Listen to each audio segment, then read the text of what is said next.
Parfois, notre corps nous envoie des messages. Et je ne parle pas de petits chuchotements, non, je parle de véritables signaux d'alarme, des symptômes qui sont là pour nous dire « Attention, il se passe quelque chose ». Aujourd'hui, on va apprendre à décoder ces messages urgents. C'est vraiment la question essentielle.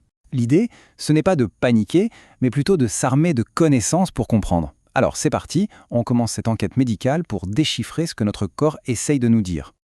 Bon, on plonge directement dans le vif du sujet avec le premier indice. Et c'est sans doute le plus alarmant de tous, le sang. Plus précisément, le fait de tousser du sang. C'est un symptôme qui porte un nom bien précis, l'hémoptysie. Alors, attention, le terme médical est très spécifique. Ce n'est pas juste du sang. L'hémoptysie, c'est vraiment l'expulsion de sang qui vient des voies respiratoires basses. Pour situer, c'est la zone sous les cordes vocales, donc les bronches et les poumons. Et tout ça est provoqué par une quinte de toux. Mais ce qui est vraiment intéressant, ce sont ses caractéristiques. Le sang est rouge vif parce qu'il est fraîchement oxygéné, et il est spumeux, c'est-à-dire un peu mousseux parce qu'il est mélangé à l'air des poumons. Et croyez-moi, pour les médecins, ces détails sont absolument cruciaux. Comme dans toute bonne enquête, la première étape, c'est de vérifier les preuves. Avant de crier à l'hémoptysie, il faut être certain que le sang vient bien des poumons et pas d'ailleurs. Il faut écarter ce qu'on pourrait appeler les imposteurs. Et justement, voici la distinction la plus importante à faire, celle entre l'hémoptysie et l'hématémèse. D'un côté, l'hémoptysie vient des poumons, elle est expulsée en toussant et le sang est rouge vif. De l'autre, l'hématémèse, ça vient de l'estomac. Là, c'est un vomissement de sang qui est souvent plus foncé, pas aéré du tout, et il peut même y avoir des restes d'aliments. C'est une différence fondamentale qui va tout de suite orienter le diagnostic. Bon, une fois qu'on a la confirmation que c'est bien une hémoptysie, la question suivante, c'est à quel point c'est grave. C'est la quantité de sang qui va être le principal indicateur pour évaluer le niveau d'urgence. En fait, les médecins classent ça en 3 niveaux. D'abord, le niveau minime, quand on a moins de 50 cm3. Pour se donner une idée, c'est l'équivalent d'un petit verre à shot. Ensuite, on a la moyenne, entre 50 et 200 cc. Et ça, c'est le cas le plus courant. Et enfin, il y a la forme grave. Là, on parle de plus de 200 cc d'un seul coup. C'est une urgence vitale qui peut carrément entraîner un état de choc. Ok, donc le symptôme est identifié, la gravité est évaluée, l'enquête continue. Maintenant, il faut trouver le coupable, la cause qui se cache derrière. Et c'est là que toute la panoplie d'outils de diagnostic entre en jeu. La recherche de la cause, c'est un vrai travail de détective. Ça commence toujours par un interrogatoire très précis, en particulier sur la prise de médicaments comme les anticoagulants, et puis on passe aux examens. Analyse des crachats, imagerie avec la radio et le scanner, une fibroscopie pour aller voir ce qui se passe à l'intérieur des bronches et parfois même une échographie du cœur. Chaque outil apporte sa propre pièce au puzzle. Et la liste des suspects potentiels est longue, ce qui rend l'enquête assez complexe.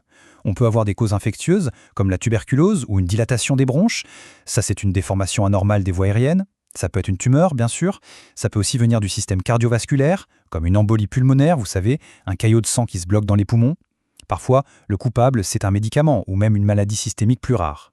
Ce qu'il faut retenir, c'est qu'avec une liste aussi variée, ce symptôme ne doit jamais être pris à la légère. L'hémoptysie, ce n'est pas le seul signal d'alarme que nos poumons peuvent nous envoyer. Élargissons un peu l'enquête à d'autres symptômes qui sont tout aussi révélateurs. Ils parlent un langage un peu différent, mais qui est tout aussi urgent. Alors, parlons de la vomique. C'est un symptôme assez spectaculaire. Il s'agit du rejet soudain, brutal, par la bouche, d'une très grande quantité de liquide.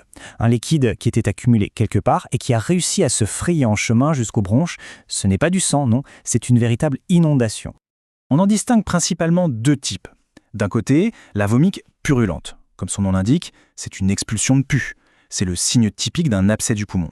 De l'autre, on a la vomique eau de roche. Là, c'est le rejet d'un liquide clair et salé, et c'est très caractéristique de la rupture d'un kyste hydatique. La nature du liquide est un indice direct sur ce qui se passe. Passons maintenant à un symptôme qu'on a tendance à banaliser, la dysphonie. Plus simplement, le fait d'avoir la voix enrouée. On pense tout de suite à un coup de froid, mais attention, quand cet enrouement s'installe et persiste, ça peut cacher quelque chose de bien plus sérieux. Et cette phrase, il faut vraiment bien l'entendre. Une dysphonie qui traîne, souvent négligée, peut en fait être le tout premier signal, le signe clinique le plus important d'un cancer du larynx ou du poumon. C'est un avertissement qu'il ne faut absolument jamais ignorer. Alors au final, que faut-il retenir de tout ça? Hémoptysie, vomique, dysphonie, c'est vrai, ces signaux peuvent faire peur. Mais avant tout, ce sont des sources d'informations incroyablement précieuses. Le point central, c'est de voir ces manifestations non pas comme une fatalité, mais comme un langage complexe que notre corps utilise pour nous alerter. Écouter, décoder et puis agir. Voilà la clé. Il ne s'agit pas du tout de s'auto-diagnostiquer, mais de reconnaître l'importance de consulter quand le corps décide de sonner l'alarme. Et on va terminer sur cette question. Ces symptômes, très spectaculaires, nous rappellent à quel point il est important d'être à l'écoute. Mais qu'en est-il de tous les signaux plus discrets ? C'est une invitation à rester vigilant, à ne jamais banaliser ce que notre corps tente, jour après jour, de nous communiquer.